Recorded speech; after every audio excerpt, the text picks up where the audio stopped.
పైపెచ్చు నిన్న చేసిన వాళ్ళందరూ వచ్చిన వాళ్ళందరూ కంప్లైంట్ న్యూస్ ఛానల్స్ అందరికీ ఇన్ఫర్మేషన్ ఇచ్చిన వాళ్ళందరూ నా కొట్లో బంగారు కొట్టు లూటీ చేశారు. ఏ జనాలు కాదు, ప్రపంచంలో ఎవరు ఏ బంగారు కొట్టు లూటీ చేయనట్టుగా నా కొట్టు లూటీ చేశారు.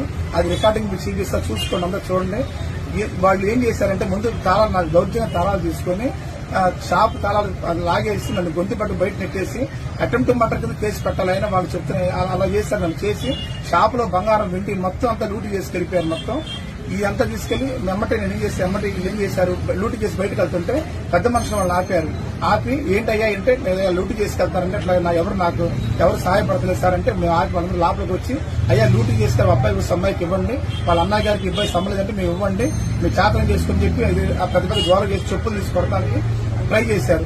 ఆయన గొడవ లేకుండా అయ్యా ప్రస్తుతం తీసుకెళ్ళి మనం స్టేషన్ లో కంప్లీట్ అవుతామని చెప్పేసి ఆయన పెద్ద మధ్యలో చెప్పగానే ఎమ్మట ఉన్న వెండిని టాటా వేసేసి మళ్ళీ ఎక్కువ